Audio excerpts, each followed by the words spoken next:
इसके बाद आप यही वाला क्वेश्चन उठा दो, निम्नलिखित में से कौन सा अंतःझिल्लिका तंत्र का भाग नहीं माने जाते हैं। तो देखो ये भी क्वेश्चन दिखाई देता हूँ आपको। अंतःझिल्लिका तंत्र के भाग जो है देखो ये है endoplasmic reticulum, Golgi complex, lysosome व राजधानी, ये सब अंतःझिल्लिका तंत्र भाग हैं। इसमें ये दिया हुआ है, इजी क्वेश्चन था। बस मुझे एनसीईआरटी पढ़ने का फ़ायदा जो लगा ना यही लगा था, इसी वजह से मैंने एनसीईआरटी मतलब पढ़ना शुरू किया। मैं भी नोट्स पढ़ता था, पहले नोट्स पढ़ता था, फिर मॉड्यूल पढ़ता था, फिर एनसीईआरटी पढ़ता था करूँगा। और केमिस्ट्री के बारे में मैं जो यूज़ करता हूँ केमिस्ट्री में, तो मॉड्यूल यूज़ करता हूँ। उसकी वजह यह है,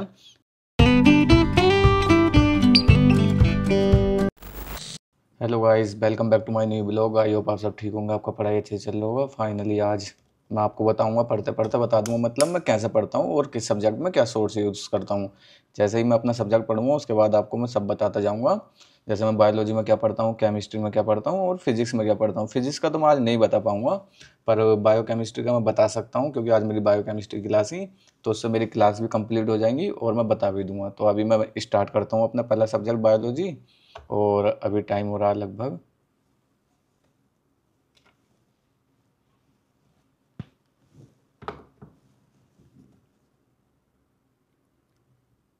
3:59 PM। तो फिर लगाते हैं टाइम लैप्स।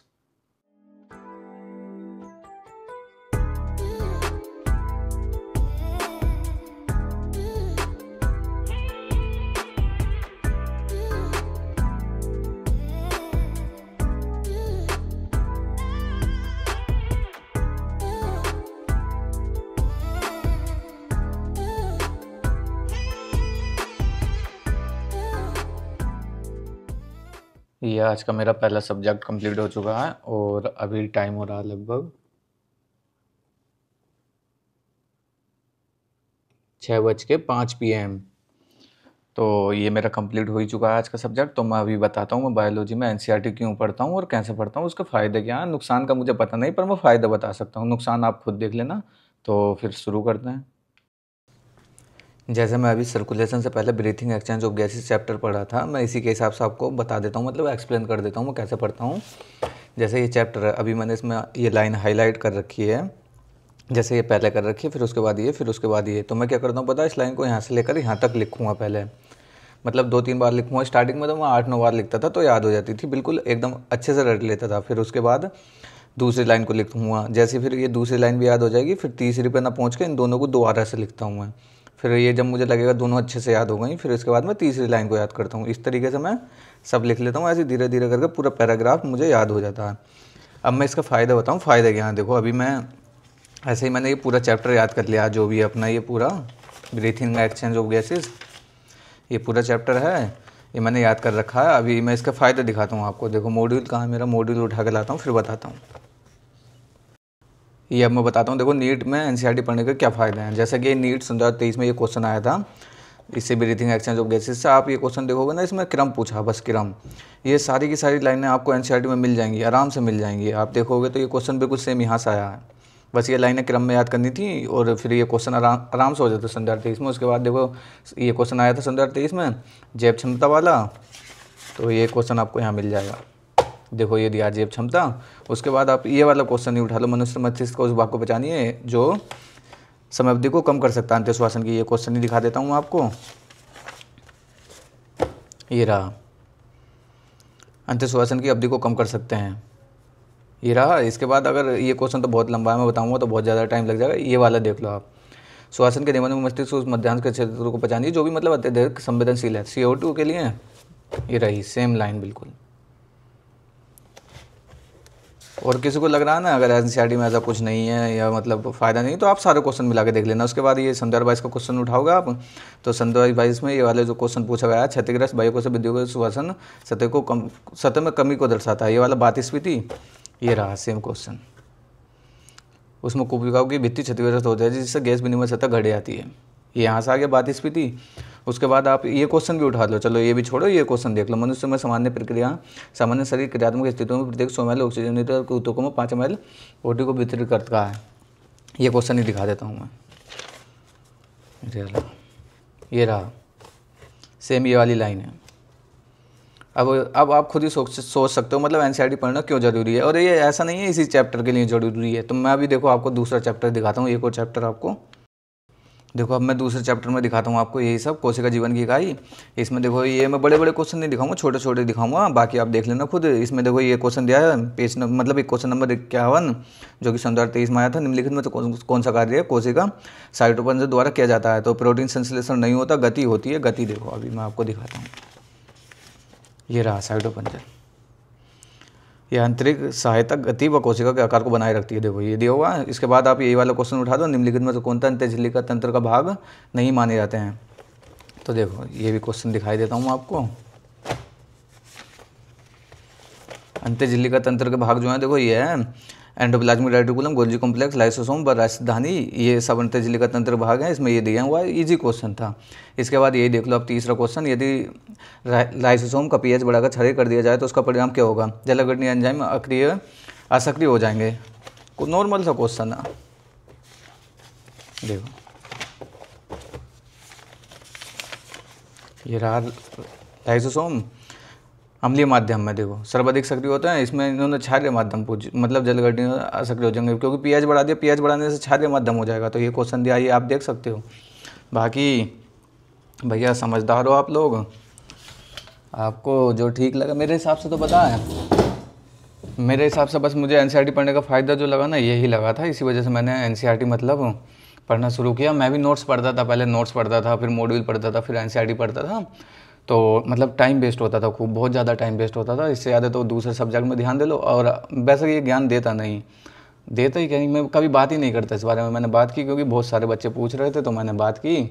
बाकी मेरा खुद का सिलेक्शन नहीं हुआ, पर हाँ ऐसा नहीं है मेरा सिलेक्शन बायोलॉजी और केमिस्ट्री की वजह से नहीं हुआ है। मेरा सिलेक्शन जो नहीं हुआ है ना वो सिर्फ फिजिक्स की वजह से नहीं हुआ है। बस मुझे बहुत अच्छा करने की ज़रूरत है, बाकी अपन का सिलेक्शन हो जाएगा। तो बस आज का ज्ञान यही है। अभी मैं रफ लाता हूँ दुकान पे से जाकर, फिर उसके बाद कंटिन्यू करूँगा दूसरा सब्जेक्ट।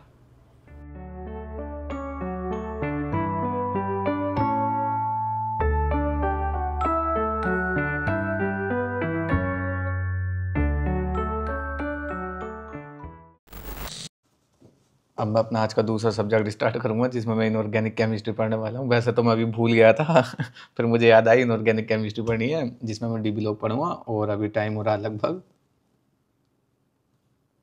7:14 PM। तो फिर लगाते हैं टाइम लैप्स।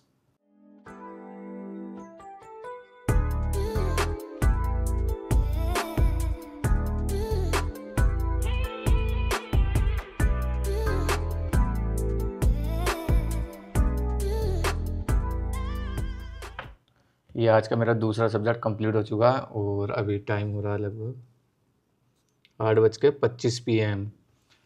तो अभी मैं खाना लेने आऊँगा, मतलब खाना खाता हूँ। खाना खाने के बाद अपना तीसरा सब्जेक्ट स्टार्ट करूँगा। और केमिस्ट्री के बारे में मैं जो यूज़ करता हूँ केमिस्ट्री में, तो मॉड्यूल यूज़ करता हूँ। उसकी वजह यह है, अगर मैं मॉड्यूल पढ़ूंगा ना तो एनसीईआरटी इसमें कवर हो जाएगी। मॉड्यूल में एनसीईआरटी की सारा इंपॉर्टेंट लाइन जो है वो दिया है मॉड्यूल के बाद, और नोट्स पढ़ने की ज़रूरत नहीं पड़ेगी। नोट्स में टीचर मॉड्यूल को ही पढ़ा रहे हैं, तो सारी वजह यही है। इसके अलावा कुछ ऐसी खास वजह नहीं है। और रही क्वेश्चन की बात, तो मॉड्यूल में सारे मतलब कॉन्सेप्ट वगैरह जो होता है उसे अच्छे से एक्सप्लेन कर रखा है, तो कहीं और जाने की ज़रूरत पड़ती नहीं है। तो ये दिक्कत भी यहीं ख़त्म हो जाती है। बाकी मैं इसके अलावा मॉड्यूल के अलावा कुछ यूज़ नहीं करता। एनसीईआरटी की थ्योरी वगैरह पढ़ता हूँ, बस रीडिंग करता हूँ। तो फिर अपन ख़त्म करते हैं, खाना शुरू करते हैं।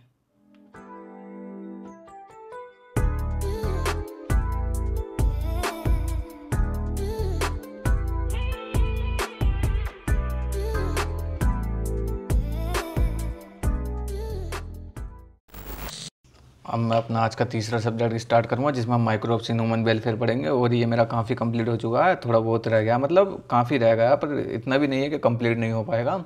और इसे जल्दी से ख़त्म करता हूँ मैं क्योंकि बायोटेक शुरू होने वाला है। अभी टाइम हो रहा है लगभग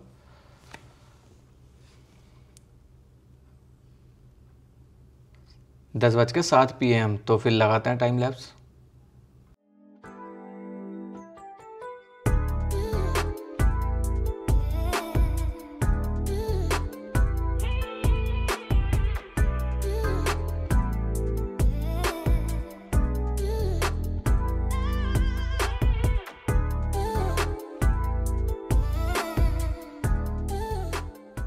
ये मेरा आज का तीसरा सब्जेक्ट कंप्लीट हो चुका है और अभी टाइम हो रहा है लगभग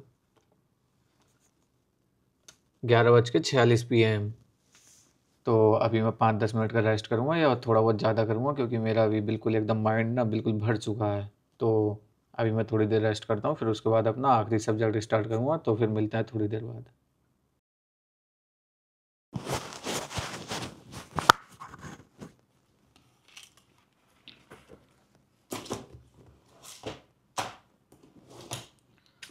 अब मैं अपना आज का आखिरी सब्जेक्ट स्टार्ट करूंगा, जिसमें मैं ऑर्गेनिक केमिस्ट्री पढ़ने वाला हूँ। ऑर्गेनिक केमिस्ट्री में अभी मेरा IUPAC चल रहा है यार, कितना आलस कर रहा हूँ मैं, पता नहीं 2 दिन क्या किया हूँ रक्षाबंधन पे। और अभी टाइम भी अच्छा खासा हो रहा है, टाइम हो रहा है लगभग 12:34 AM, तो फिर स्टार्ट करते हैं।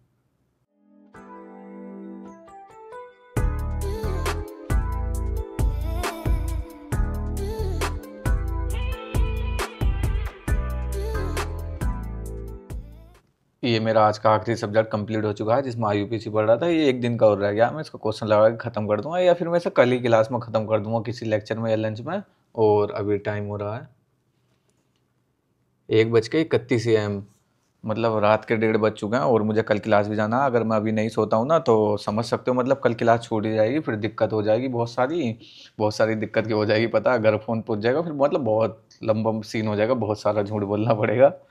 तो अभी मैं ये ब्लॉग यहीं ख़त्म करता हूँ, बाकी मिलते हैं न्यू ब्लॉग में, तब तक के लिए बाय।